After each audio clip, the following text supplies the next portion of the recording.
Esta pregunta, John, es sobre los paneles 2 y 6 de la exposición en el apartado variaciones.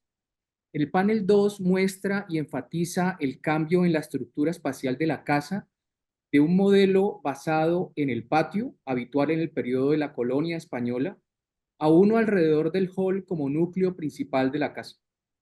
Este último se implementa en las casas quinta, un tipo de casa de campo de principios de los años 20. El panel 6 presenta un cambio de paradigma en la distribución de la casa, relacionado con los tipos de agrupación urbana de viviendas y las formas urbanas resultantes. Se pasa de una ciudad con calles definidas por fachadas continuas de edificaciones típicas del casco histórico colonial a calles con una configuración discontinua y una variedad de espacios urbanos intersticiales. Este cambio es producto de una planificación urbana permeada por los debates internacionales sobre la implementación del modelo de ciudad-jardín inglés. John, ¿cuál es tu opinión sobre lo anterior respecto a los paneles 2 y 6 y su representación gráfica? Tienes la palabra, John.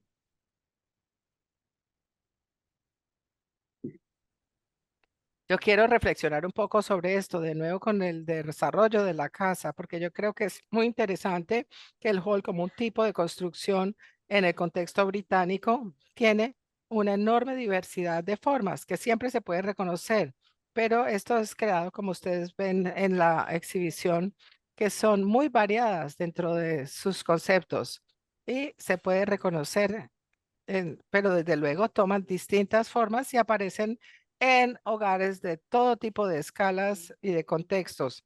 Lo que estás mostrando aquí, yo creo, es una diversidad similar de esto que les estoy diciendo. Así que es muy interesante porque nos muestra el potencial de tener un interior de este tipo que se puede adaptar de distintas formas para distintos contextos. Así que me muestra la flexibilidad de esta forma. Así que me parece muy interesante y muy importante tener esta idea en mente todo el tiempo.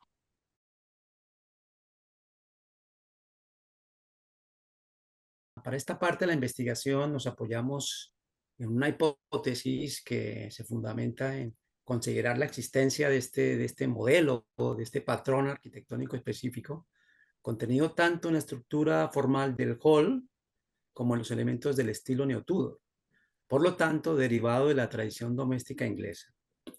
Este patrón, por diversas y complejas razones, algunas de las cuales quisimos exponer en otros paneles, como en la sección 3 y la sección 4, tuvo una particular e inusitada acogida en la ciudad de Bogotá durante los años, de los años 30 a los años 50. En este periodo la ciudad vivió un momento histórico especial, una vez que el estándar arquitectónico y de crecimiento urbano de la ciudad colonial vigente desde el siglo XVI, entró en crisis. Y antes de la llegada de las nuevas ideas modernas, que forjadas especialmente en la Europa de entreguerras, irrumpieron con fuerza en el país a partir de los años 50. El cambio en la concepción de la vivienda tuvo un precedente en las llamadas casas quintas, que poco a poco normalizaron la tipología de villa aislada de carácter suburbano. Dicho momento se vio además enriquecido por la influencia tardía del movimiento Arts and Crafts, como la implementación del principio de ciudad-jardín, que vimos o podemos ver en la sección 4. Creemos que estas ideas, que en últimas plantean unos modos de vida particulares, fueron convenientemente difundidas a través de diversos medios ingleses y colombianos, como pueden verse en la sección 11 de la primera parte, y tuvieron un impacto importante a nivel local para el cambio de mentalidad, primero en los responsables de la planificación urbana, pero sobre todo en la sociedad bogotana en general, que las acogió con un cierto entusiasmo. Ya se ha constatado que a finales del siglo XIX y primera mitad del XX se abandonó el modelo de ciudad vigente desde el XVI, así que ahora propongo algunos juicios analíticos y críticos basados en el material expuesto. Yo creo que los caracteres de la ciudad y de la arquitectura de herencia colonial, para compararlos con el carácter de los crecimientos en ciudad jardín, como las casas quinta eclécticas o los barrios a la inglesa, deberían ilustrarse con la manzana como pieza arquitectónica compuesta y como unidad morfológica de lo urbano, y no con una casa solitaria desvinculada de la manzana, como se hace en la página 128 del catálogo. En este modelo urbano, la unidad jurídica, parcela, se convierte en recinto arquitectónico y luego aparecen en su interior uno o varios patios, así como un zaguán, verandas y una serie de salas con diverso valor. Todos los patios son recintos, pero el que forma la fachada de la manzana no da lugar a un patio, sino que contiene a los demás recintos casa. Así que definir el modelo colonial como arquitectura construida alrededor de un patio resulta simplificador, y decir que el patio es un núcleo abierto, equívoco, pues la característica principal de un patio es ser cerrado pero descubierto. En la misma página 153 se describe la ciudad jardín como porosa por los intersticios entre edificios.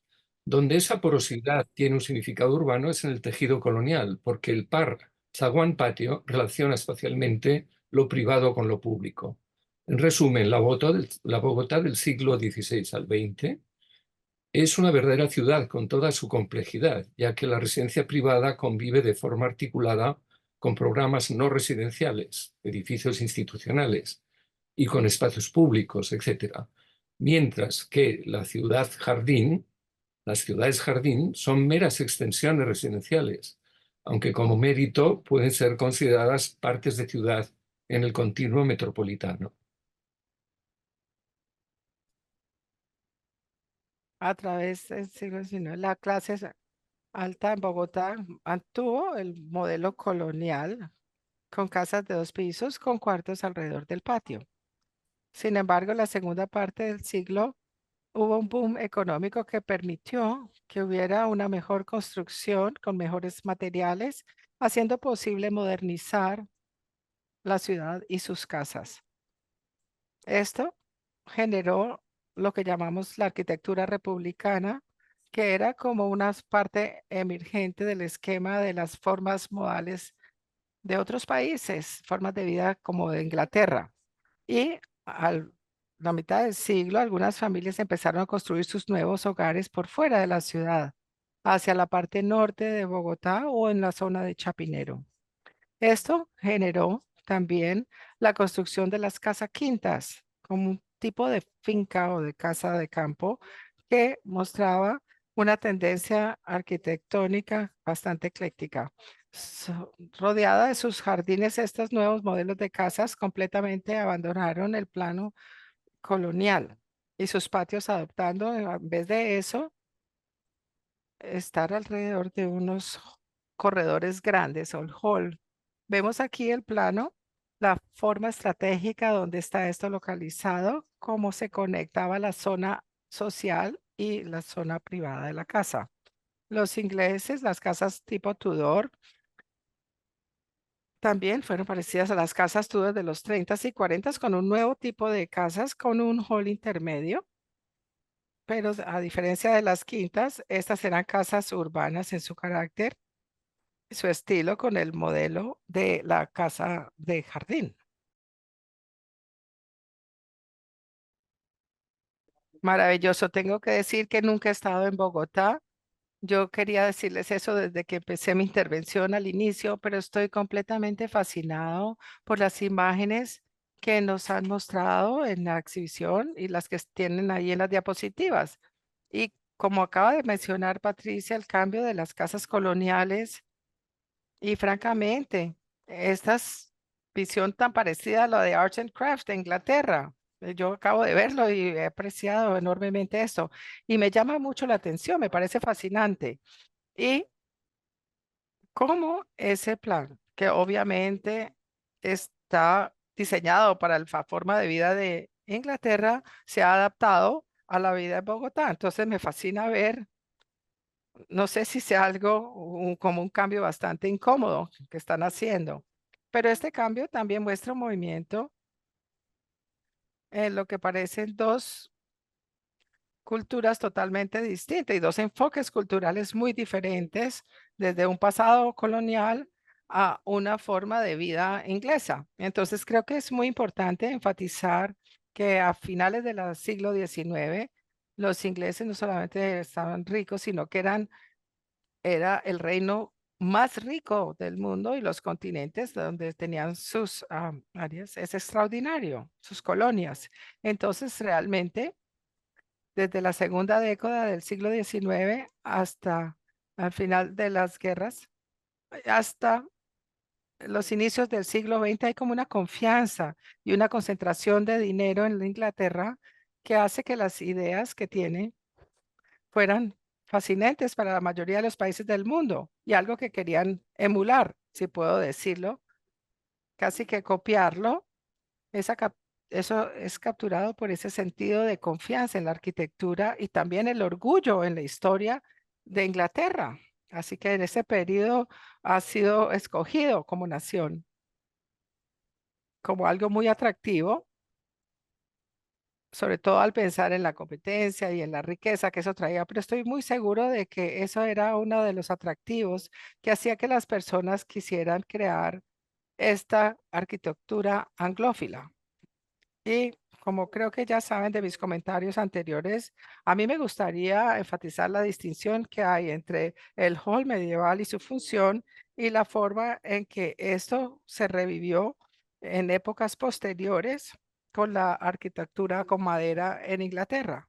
Porque los arquitectos de las edificaciones que hemos visto en Bogotá son realmente halls donde es un espacio para vivir.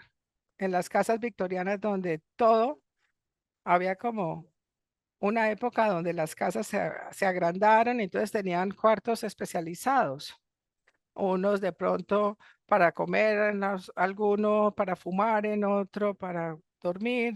Entonces, esto es como algo muy complejo de las casas victorianas. Y luego, a finales del siglo XIX, hubo estas estructuras enormes donde se crearon muchos más planos específicos, digamos, a menudo, pues mucho más pequeñas, casas más pequeñas, pero en este periodo simplemente era como una nueva forma de vivir, que era más conveniente, más relajada.